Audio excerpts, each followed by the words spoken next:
Well, hello there, Assurance Heroes, and welcome to the A-Plan podcast. A is for assurance, and this is your weekly audit and risk talk show.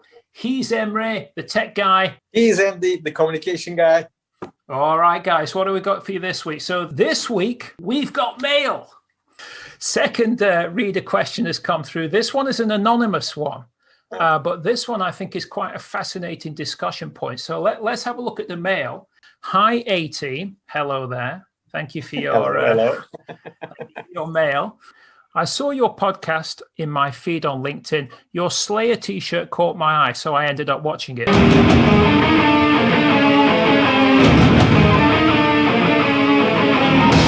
He's talking about episode 9. How can you deal with your client when they're upset or angry? And well observed. I was wearing a Slayer t-shirt. Yes, indeed, in that episode. So very well spotted. Very well spotted, yes. Right? An auditor reaction. Yes, absolutely. An auditor reaction. But this is the interesting thing, because then he says, I'm not an auditor. All right. You should have been. You should have been an auditor. He says, I'm not an auditor, but the area where I work will be part of an audit soon. I've never been audited before, so I'm feeling a bit nervous about that. All right. So I thought I'd ask for some tips on how to make the most of this audit experience. So fire away.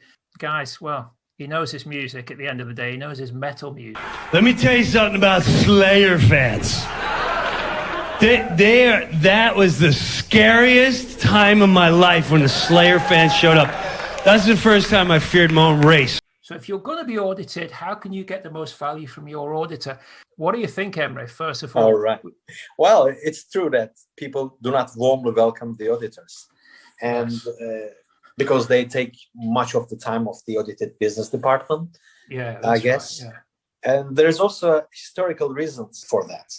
Because in the past, the focus of internal audit was rather on pointing out what went wrong and who has a role to play in that. So internal audit in the past was seen rather as a corporate policeman in many cases. Yeah, that's so right. That creates some level of stress, which I understand clearly. You got 20 years in audit. What would be your Yeah, well, I understand. Well, to answer the question directly, I would be open and frank to the audit. Because at the end of the day, you're on the same ship, and and that you have to maybe emphasize the pain points that you may have, and the actions you have taken to address those pain points. Yes, I totally agree with that. Yeah, because I mean, at the end of the day, all of us, we expect the recognition of the success. Yet the internal audits, they historically at least, they've been looking to the past to highlight what went wrong and who is responsible for that. This is changing now. What is expected from internal audit departments is to look at the past in the past, to anticipate what may be wrong in the future. Yeah, that's right. Yeah. Mm-hmm. I mean, look, it's called the internal audit team. Mm-hmm. What does that mean? This is the first clue, right? Yeah, they're internal. So you're working in your organization. You're an employee. They're also working in your organization. They're also an employee. I can understand why you're stressed about this. I can understand why. I mean, it's stressful, right? But at the end of the day, let's start from the common points, right? Let's start from the mutual interest. As an employee in your organization, you want that organization to have a long, prosperous, successful future. Mm-hmm. You want it to exist next year, 5 years from now, 10 years from now, because that's where you work. Mm-hmm. But the auditor works there too, so they want that too. I think you're bang on the money there as well. I mean, it's really changed a lot. 20 years ago, we were talking about auditees. Mm-hmm. Now I think it's very common to talk about the auditees as clients. Yes. People who are receiving a service from us, people who we have to deliver value to, this sort of thing. It's a massive mindset change in the last 20 years in audit, right? Clearly. And maybe just to give you an example, concretely speaking, 10 years ago, for instance, the internal audit team would raise a finding for a risk, even if the risk has already been identified by management. Okay, but now with this changing of the approach of the internal audits, the fact that a gap of vulnerability is identified by audit client is perceived as a rather positive. Yes, absolutely. Therefore, the internal audit is expected to provide a balanced view on that, to say where management has been prudent to identify their own risk. It's very common now, right? It's a part of the executive summary. It's a part of the opinion. I see it a lot in the audit reports that we're reviewing, where the auditor will talk about management's awareness of the risks, how good their response is to these sorts of things. So I think being upfront and being open with the auditor is the right sort of approach. This is special too. See, look, see, still got the old tagger on it. See, never even played it. See? You just bought it. Don't touch it. Don't touch it. I wasn't going to touch it. No, don't touch it. I was just pointing at it. Well, don't point even. Don't even point? No. It's your business, right? So make sure that your interests are advanced. Like, you need to be proactive in this. Sometimes it's a kind of habit. So the auditor will come along to the kickoff meeting, and it's very sort of me-orientated communication. I'm the auditor.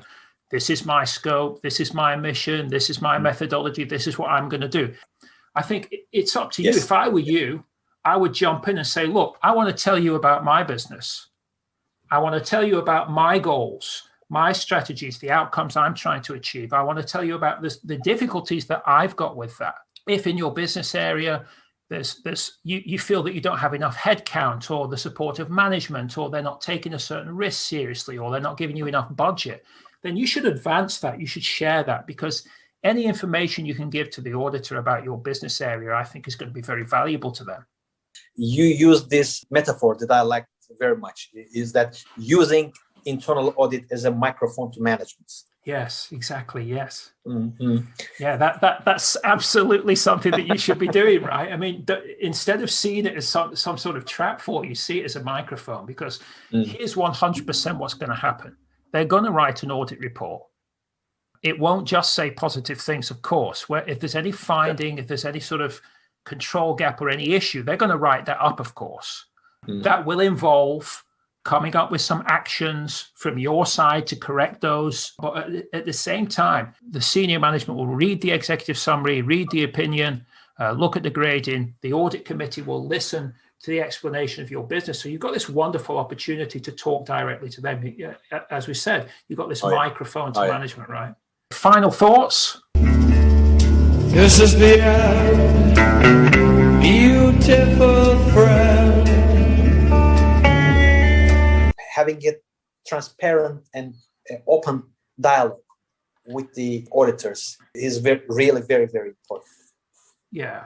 You need to be clear about your success points. Share it with them.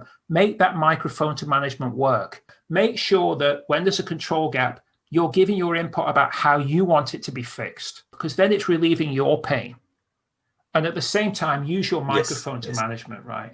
Yes. And insist on your success stories. Insist on your success stories, yeah. What time is it? If you have a problem, if no one else can help, and if you can find them, maybe you can hire the A-Team.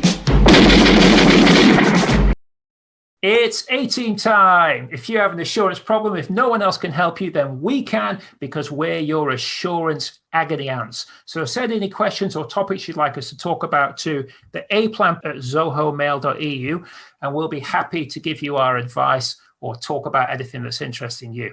So that's it for this week, Assurance Heroes. This has been the A-Plan podcast. A is for assurance. And remember, when your A-Plan's good, you don't need no B-Plan.